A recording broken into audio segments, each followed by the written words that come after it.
I wonder if we're living in a simulation, and does this simulation consist of us in the future taking over our own lives now and being able to control us? But if we are living in a simulation that's simulated, are those people being controlled as well?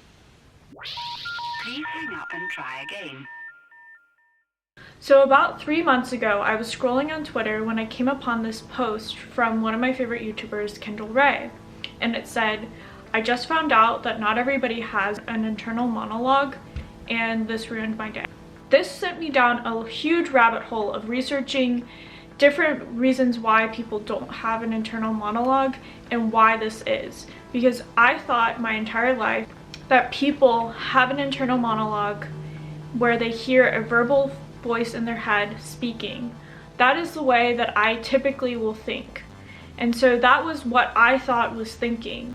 But after I watched several videos on the subject, including this one video where this guy interviews a girl and he's talking to this girl who does not have an internal monologue, so she does not hear a verbal voice, but also she has aphantasia, which is a whole different thing where you do not have the mind's eye. This was very mind-blowing to me.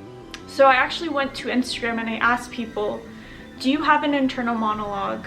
Most people that I asked did have an internal monologue, or so I thought.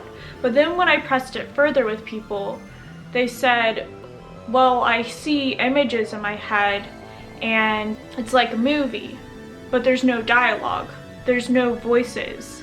Having an internal monologue, you have to hear a voice in your head, and that is so crazy to me that people do not hear that voice. I can have conversations with people while still talking in my head about different things. Like right now, I can say something completely different as I'm talking to the camera. And not everybody can do this, and that's what's so mind-blowing. I've talked to many people about this. I've read a ton of articles. So I pose this question to myself. Are certain personality types more likely to have an internal monologue than others? And what I found out was interesting. So I'm an INFJ in Myers-Briggs, or an IEI in Socionics. And for me, I do have an internal monologue. I can talk in my head. I also can see visual things as well. And I can also have sensations. But not everybody that is an INFJ or an IEI in Socionics can do that.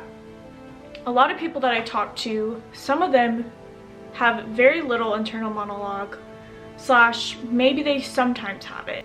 Whereas ENFJs, who I would think, being a very intuitive personality type, I thought that they may have more of an internal monologue than some other extroverts. Every single ENFJ that I've talked to, almost all of them said that they do not have an internal monologue. They mostly have feelings and sensations, and maybe they will visualize things. Some have reported that they have been able to have an internal monologue, but only when they were younger or when they were really in their head about something. Whereas a lot of them have never experienced that at all. I also found, which is very interesting, that ESFPs do tend to have an internal monologue. They have reported that they do have this inner voice that talks to them. And also ISFPs tend to have an internal monologue. Whereas an INTJ do not have an internal monologue. Some of them did have one, but the majority of INTJs that I have talked to do not have an internal monologue. They told me that they mostly visualize in abstractions and patterns, and some visualizations, but they do not have an internal monologue or a voice talking to them. ESTPs were kind of a mixed bag. Half of them said that they do have an internal monologue, and half of them said that they didn't. But the people that do have an internal monologue, they were still able to have a very clear visual sensation associated. Other personalities like ISTJs said that they did have internal monologues, and ISFJs had internal monologues, but ENTJs tended to not have an internal monologue. ENFPs, most of them said that they do not have an internal monologue, whereas some of them said that they do, but in small doses. I have not talked to every single personality type, and it's hard to say what exactly factors into this. I wonder if it is related to personality type, what functions are involved? Are people that have internal monologues more likely to have high introverted intuition and extroverted feeling?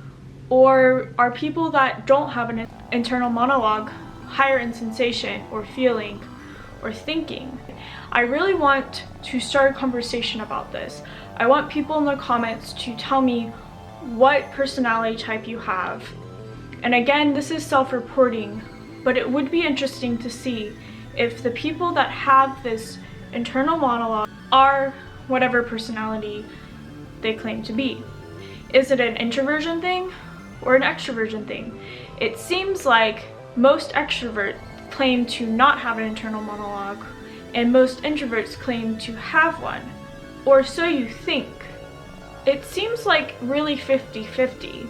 Because of all the questions I had about if internal monologues are associated with personality type, I wanted to ask more people. So I went out and I asked on Twitter, Instagram, Facebook, and on YouTube to see if people had an internal monologue and if people didn't, and what ways they used to primarily think.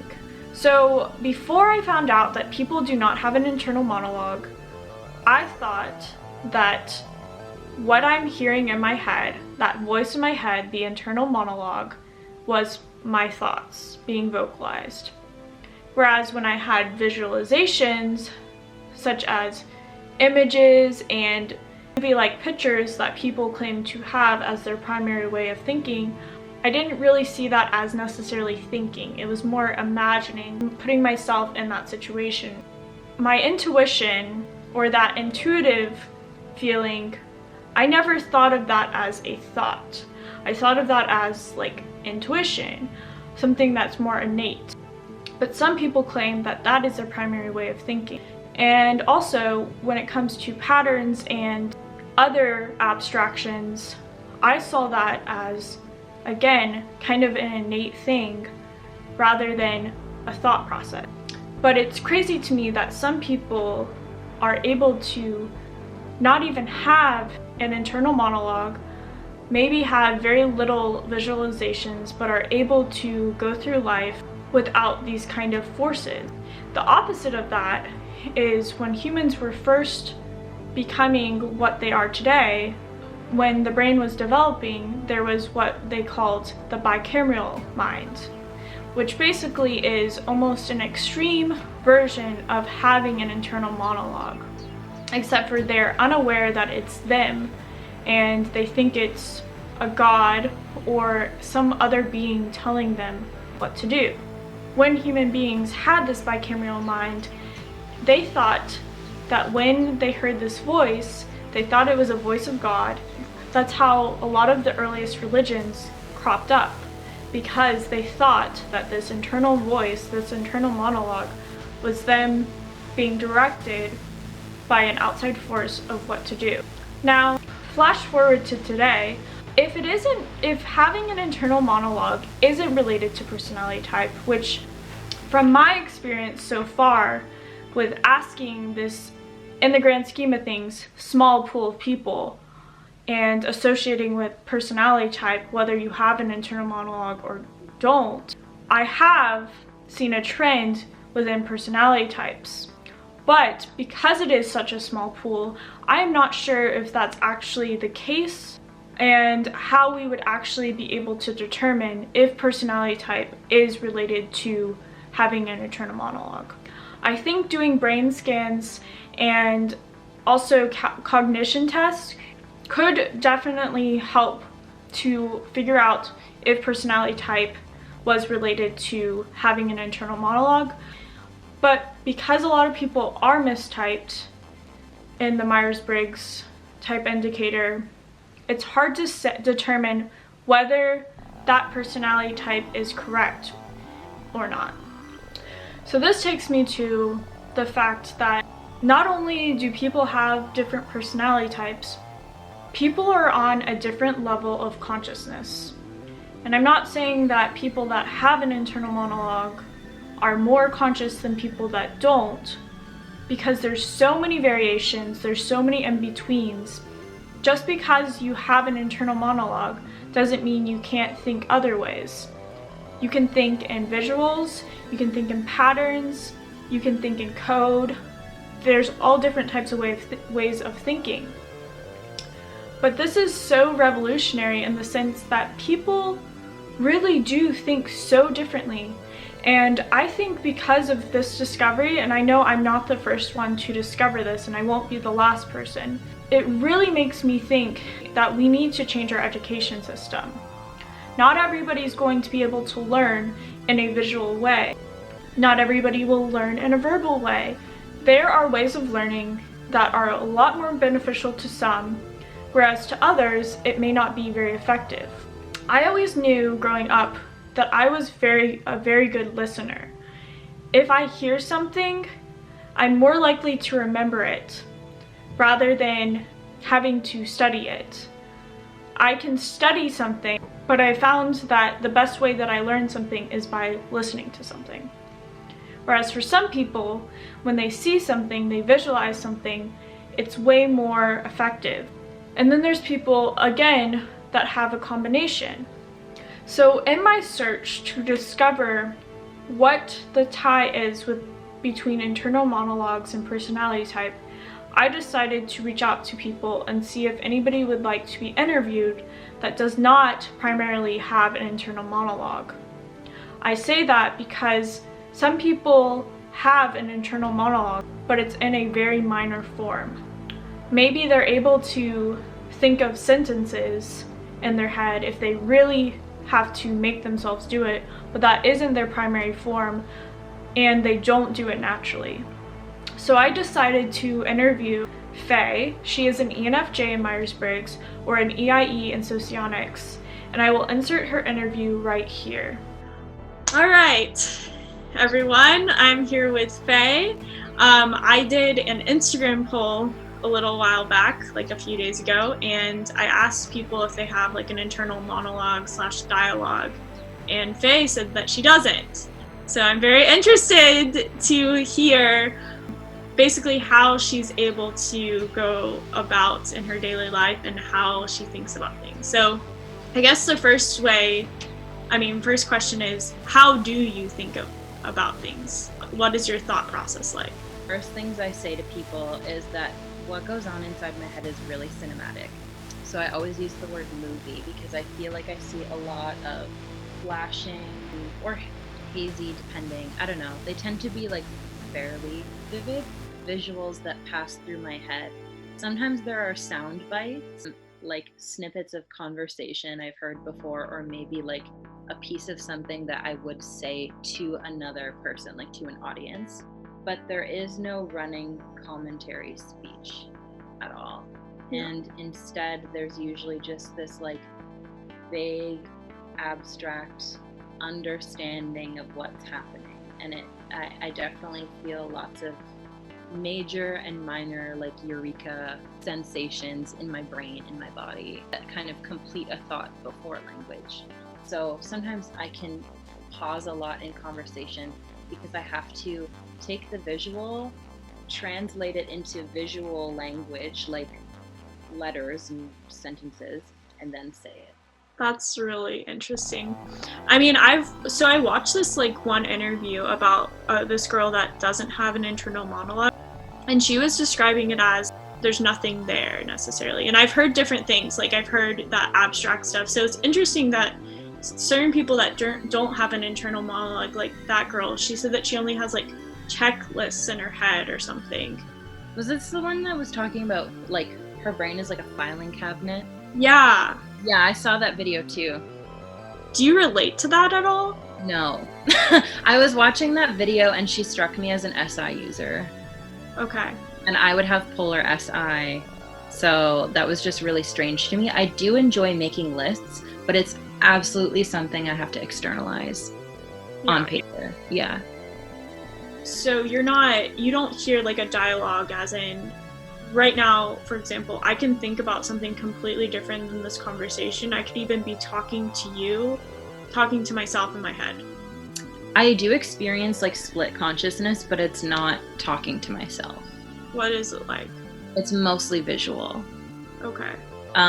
Like if my brain goes off topic, I'm trying to think of an example, but sometimes it's so abstract that I can't even describe it. But like if I'm distracted maybe by a sensory detail that's happening right now while I'm talking to you, like I might have kind of like SE related images and then think about the value of different lighting on people's moods, and I might have that as like a separate train of thought, and how like, and it'll circle back to like, how is this affecting my interaction right now? So it's not that NI, especially without an internal monologue, like always has the blinders on, because I can get off topic, but there's kind of like this weird reaching out and recircling, and it more happens on like with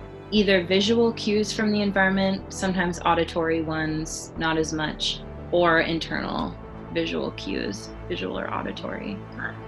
Does that make sense? Yeah. So when you're forming an opinion about someone, how do you form an opinion about someone? That's interesting because I do have strong opinions of people as a EJ beta especially. I guess this is more where a filing cabinet thing would come in, because there's definitely like, I'm referencing some kind of pattern of like, oh, I know where this behavior is going. I've seen this before. But I don't, I think with SI users, the details have to match more closely. But for me, the details can be really vague and immediate, and I can jump ahead to like predicting what will happen, if that makes sense. Yeah. And I can project that as like a movie scene in my head. So all of your thought, I mean, it's interesting because I've talked to a few people, not like necessarily like this, but via text or just like talking to certain people, and they said a similar thing where they just will visualize everything. Mm-hmm. Like when you read something, how do you read? How do I experience reading? Mm-hmm. That's funny. I knew you were going to ask that when you started saying that.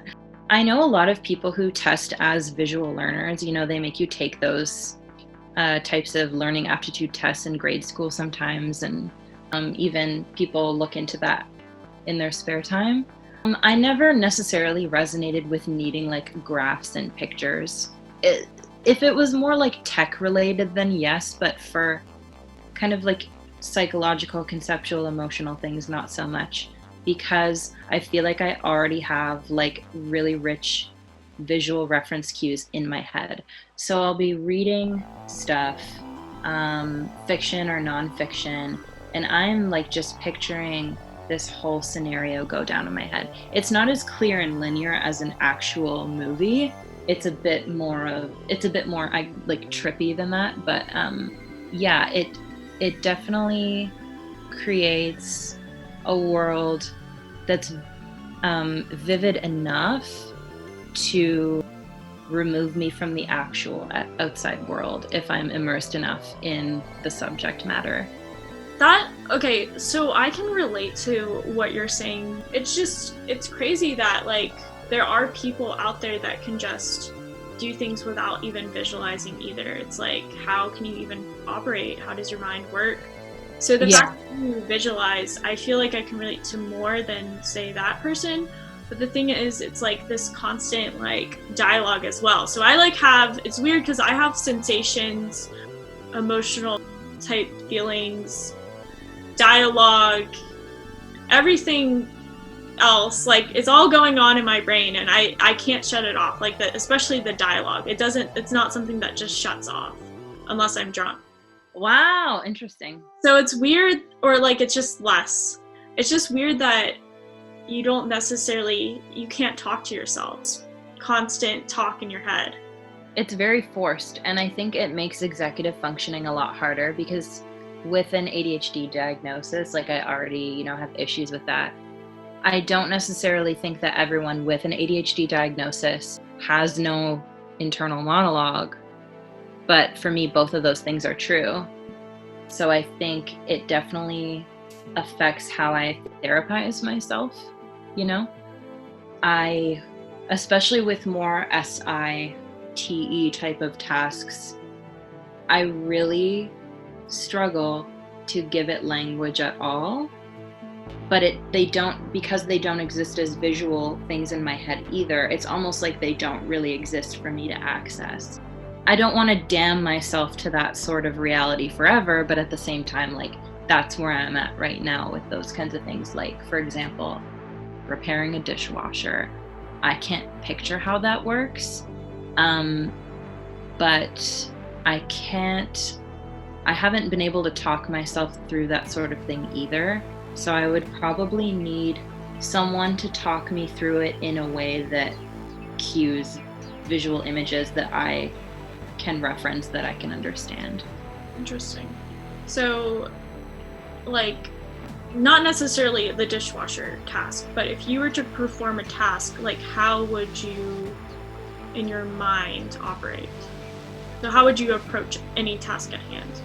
Can we, like, get specific with, like, a type of task, like a physical task? Say you had to run some errands and you're gonna go to the grocery store, pick up a few things from the grocery store, and then go over to, let's say, the post office, drop off mail. What's going through your head?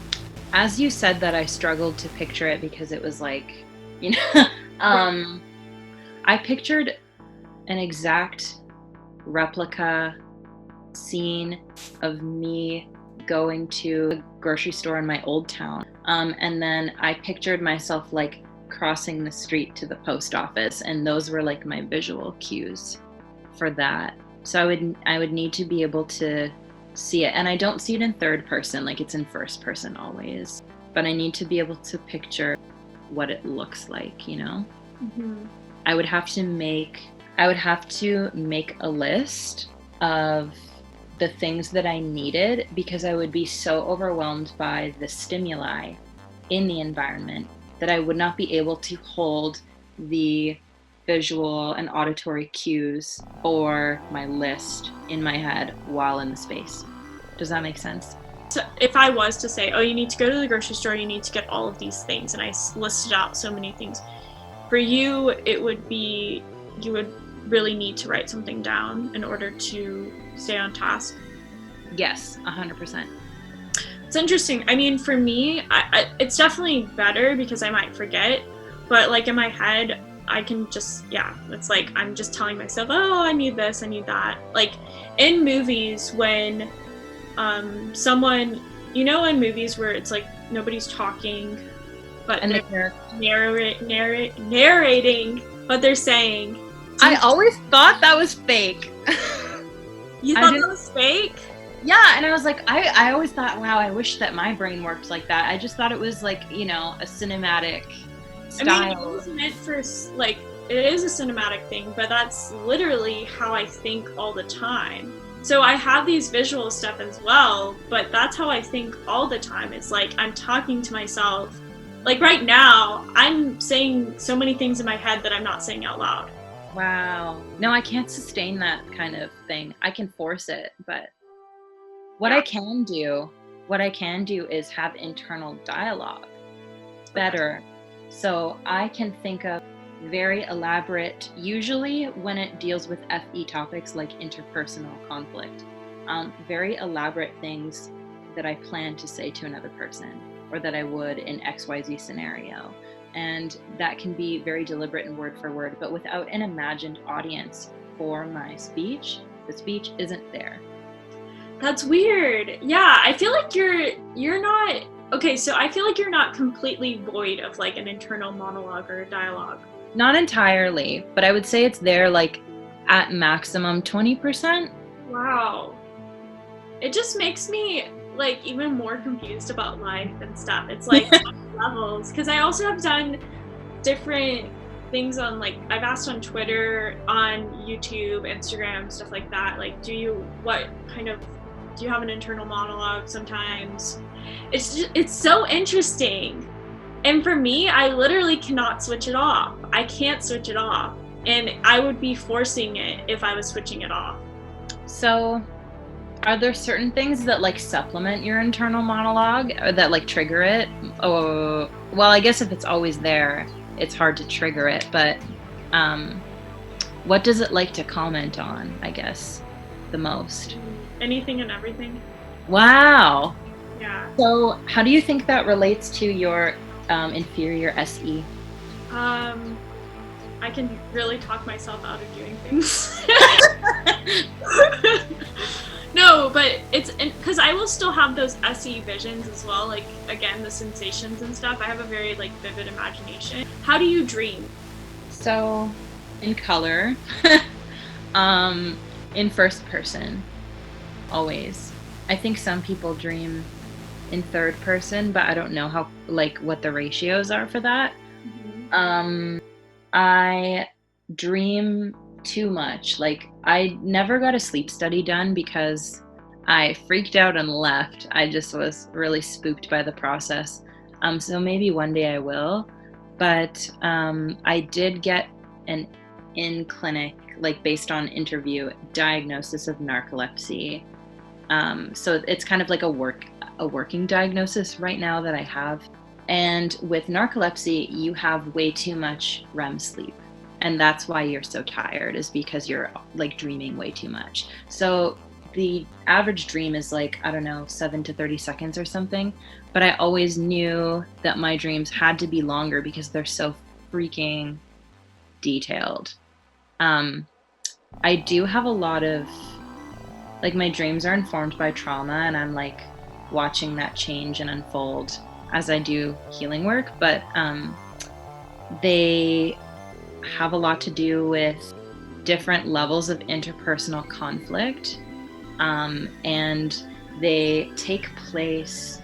It's weird because I feel like the socionical, subconscious, unconscious functions come more to the surface. At least the perceiving ones come more to the surface in my dreamscape. So ideas become a bit more loosely related, and scenery becomes a bit more implicit than like explicit. So when I was describing my grocery store run in my head to you just now, that was like very much a replica of something I experienced in real time. So even though it was past tense, it was still very SE. Whereas in my dreamscape, it's like, yeah, this place is like a mall, but also a grocery store and a high school. Yeah, so I feel like in my dreams, I become an ESFJ somehow. I don't know. Do you have dialogue in your dream? Yes, it's broken though, like a fragment of a phrase, and it might repeat over again. Yeah. So, yeah, that's kind of how language shows up in my dreams, I think. And now that you ask me, that's not even usually the takeaway that I get from my dream either. What takeaway do you get? The visuals and the emotions. Definitely the emotions. I was trying to find a relation between personalities and whether people have internal monologues or not. And I think there is a correlation between personalities and how they think about things. Yeah. But I also think that trauma probably has like a lot to do with it as well. But I definitely have seen certain themes. So from what I've experienced so far, a lot of ENFJs like yourself have said they do not have an internal monologue. Really? Yes. Why do you think that is? Or like, yeah, I think it might be the high SE, the higher. Like obviously their SE is not like super high, but it's higher than like say an INFJ. I don't know. It's interesting. What's been surprising to me is that ESFPs, from what I've seen so far, almost every single, if not every single ESFP that I've talked to says they do have an internal monologue. Yes. What about ESTPs? Do you know? No, they do not. They don't. Okay. My ESTP friend just texted me right now. So I'm going to text her, and if she replies in the span of this video, I'll let you know what she says. Okay. Yeah, from what I've seen, and that just like completely negates what I just said about ENFJs. Like, ESFPs obviously lead with extrovert sensing. So like, I found that ESFPs do. Like, at least, I mean, I've had a very small pool of people, but ESFPs do. ESTPs don't. ENFJs tend to not. INFJs, it's like kind of, I would say the majority do that I've talked to, but some don't as much. They're more maybe closer to what you're kind of describing as more of a like sensation / abstract type of thing. Okay. Well, a lot of them will have internal monologues. They'll say, yes, I do. But So then it's kind of they'll also say that sometimes they'll say, oh, I just have this or something, or I'm more like this. But the thing is, for me, I also have like that like SE type of visualization as well, like the sensation, but it's mostly internal monologue. Because I always wondered like what it would be like to be an INFJ, because I feel like I was almost one as a child and then like didn't develop that way. Yeah. I made some really long-winded niche video about that recently. I also just texted my ESFP brother. He's less likely to respond in a timely manner, but if he does, whoops.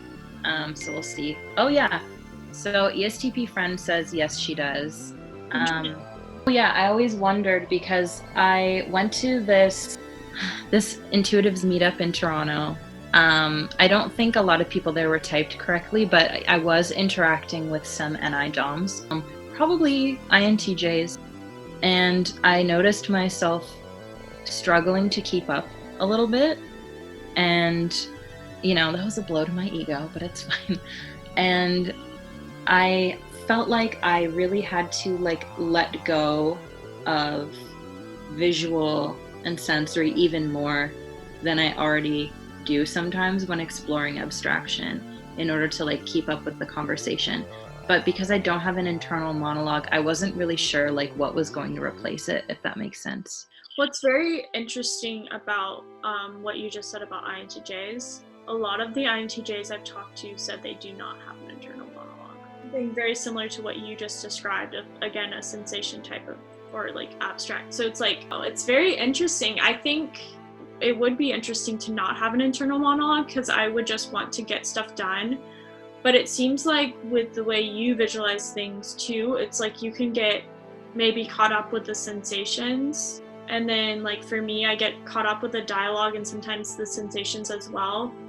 Like productive you could be if you had that type of mind. So that girl from that video that we were talking about with the filing cabinets and stuff, she didn't have an internal monologue, but it sounded like she also had a phenomenon called, I think it's pronounced aphantasia. Aphantasia, yeah. Yeah. So I have like very much the opposite of aphantasia. I'm very fantasious, but I don't have really much of an internal monologue to speak of. I had two things that I wanted to say and like get your opinion on. One of them was just more anecdotal. So recently I dated an ESFJ woman, and I asked her to get something from the grocery store.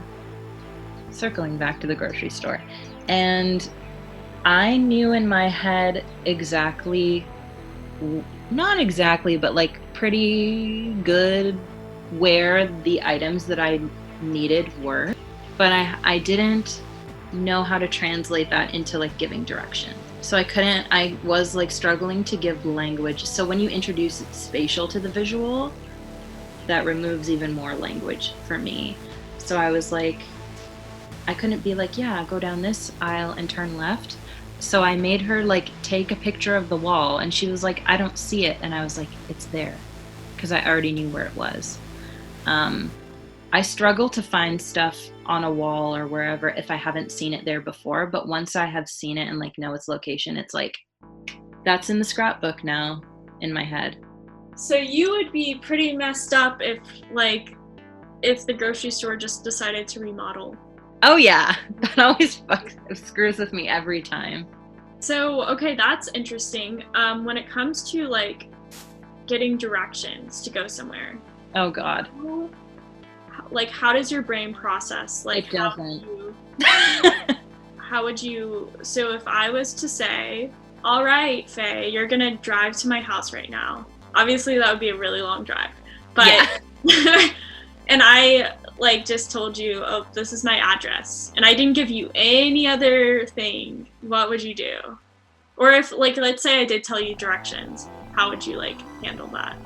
I'm really lucky we live in an era of Google Maps, and I've gone through phases of my life with no data plan, and they've always been significantly harder because physically and emotionally, time and losing directions is hard for me because like I have some physical challenges, so I get like well, I can't walk anymore, and I just spent an hour running in circles basically. And also this is really frustrating because, you know, autism spectrum stuff, but so I rely a lot on that. And then usually when people give me directions, it just goes in one ear and out the other. Like I don't know what the fuck is happening. So I try to, sometimes it depends on like how far the distance is. Like if it's left and right, I've kind of learned what that feels like in my body, but that took me until adulthood to really get the hang of. Like even in high school, I would go to the bathroom. So I'd be like in English class, right? And then I would leave and I would walk down the hallway. And I may have had 5+ classes in that hallway in my high school career. And I'll still walk the wrong way because it all looks the same. There's no visual cue that differentiates my left from my right. And I didn't get used to that feeling in my body. So I would be like, and when you walk into the classroom, that's different than walking out. So I wouldn't know how to like flip that information around. So I would walk the wrong way. And the same thing would happen when I would leave the bathroom. Like I'd be like, oh, my classroom's on the right. And it's like, true, I went on my right to get to the bathroom, but that means I have to do my left when I leave. And that still messes with my mind. So if you, okay, without any like landmarks or something. So it seems like if you were to drive somewhere, the best like way of driving would be, oh, this is the landmark you need to drive towards. Yes. Yeah, absolutely. So if someone just gave you like a very abstract like map, it would be very difficult. Oh, yeah, I can't. Like I got used to living in Toronto, but it took like 5+ years.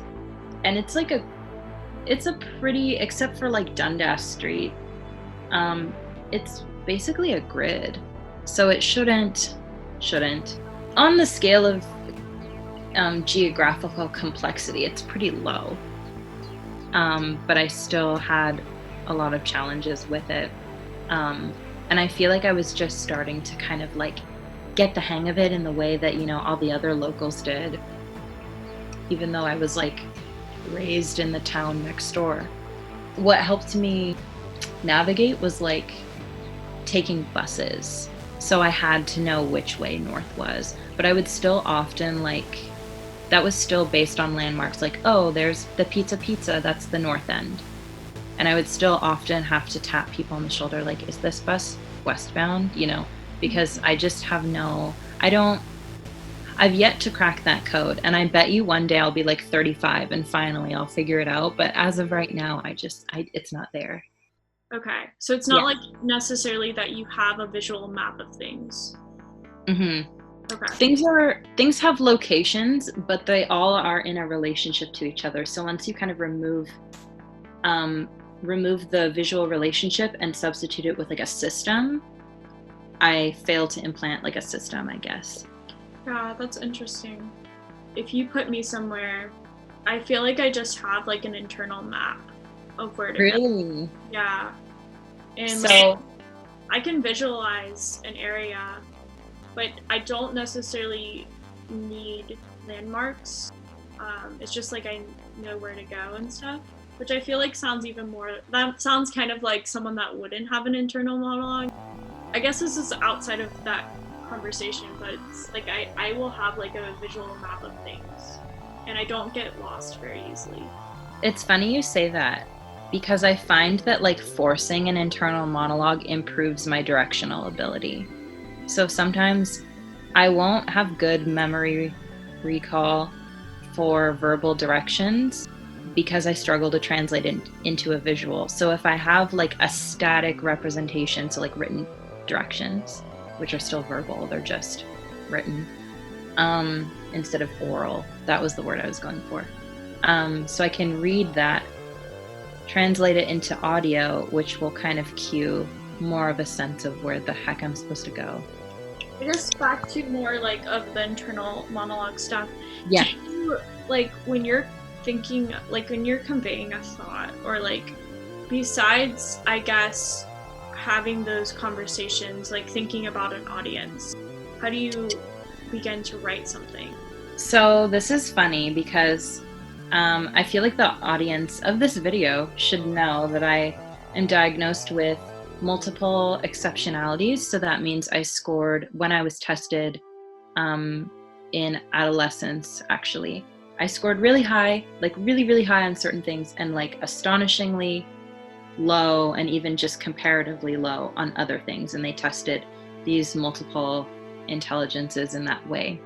So even though like I've always been a really good writer, like I see myself that way, teachers and other people have, which is cool. Technically, I have a written learning disability because my oral ability is over 20% better than my writing. And part of that is how long it takes to translate the thoughts into verbal language.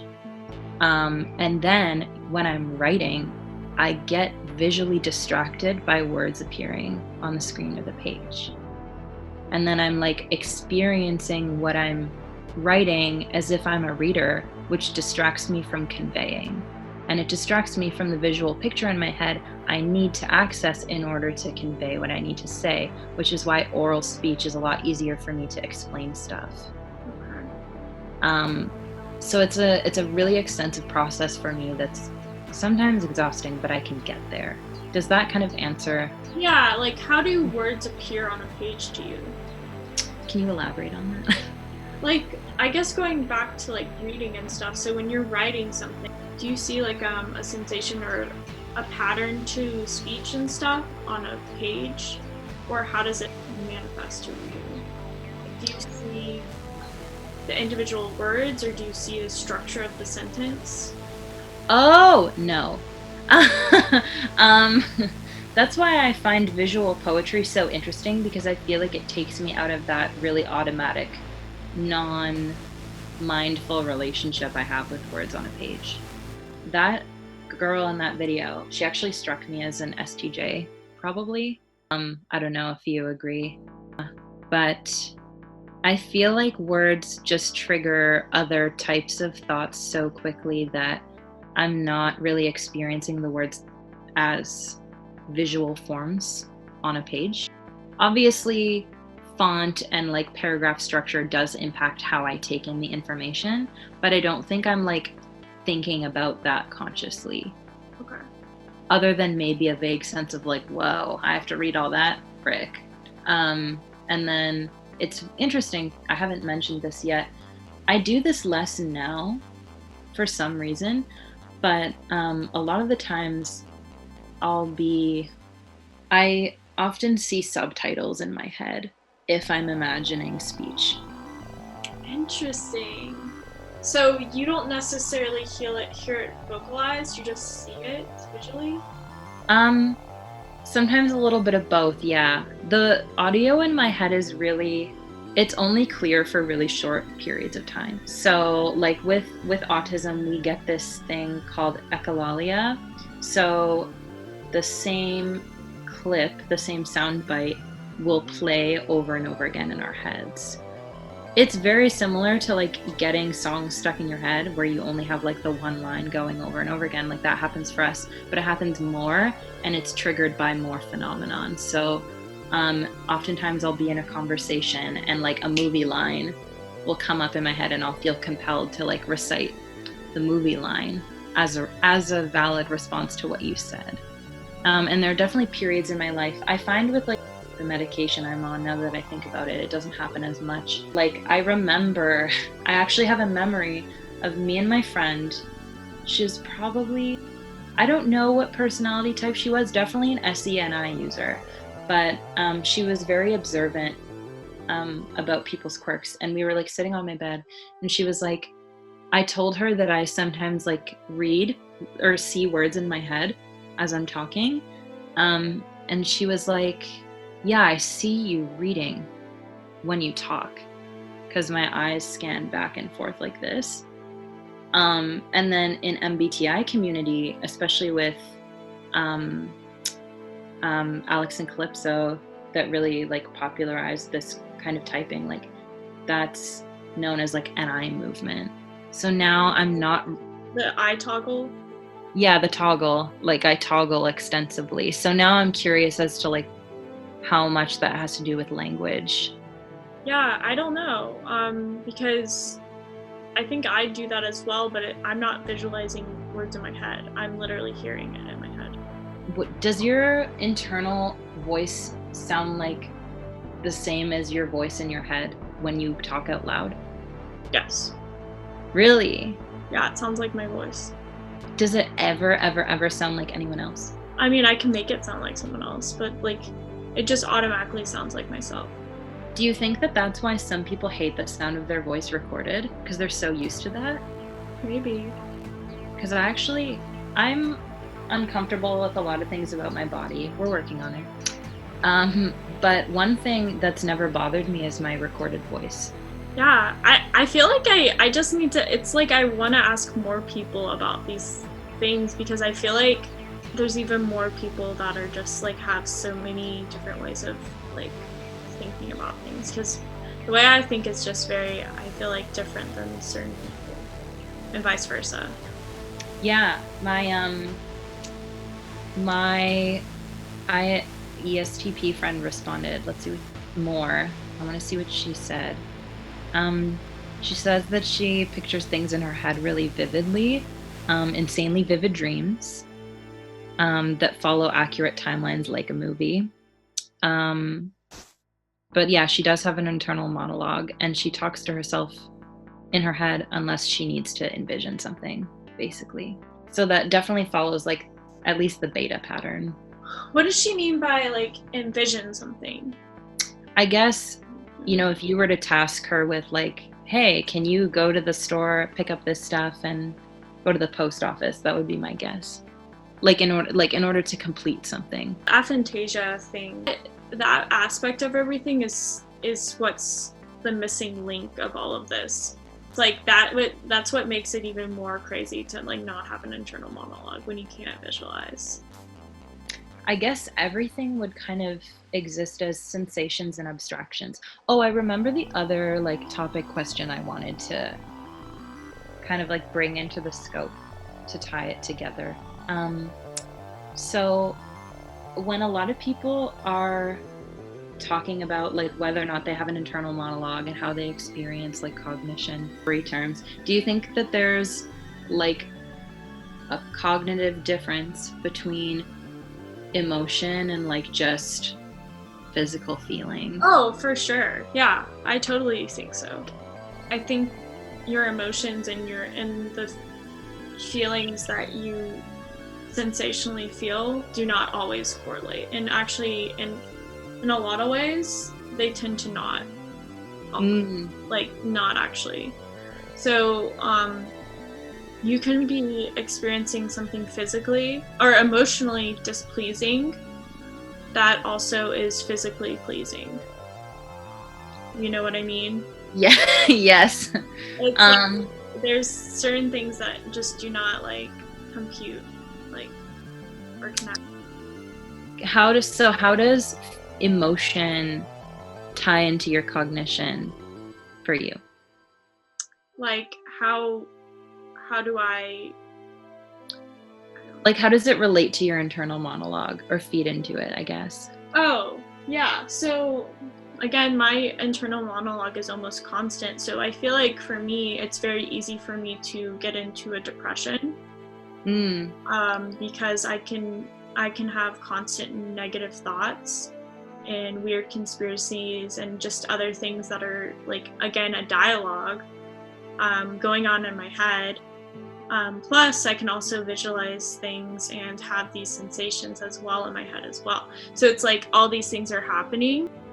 So that can be very destructive, but also emotionally I can talk myself into doing things, like literally talk myself into doing things and feeling a certain way.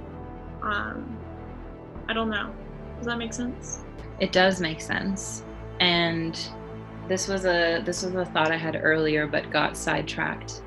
I think that's why I've struggled with cognitive behavioral therapy, because a lot of my like negative thoughts don't exist as language, but cognitive behavioral therapy relies on like language and like neuro-linguistic programming type techniques to reprogram.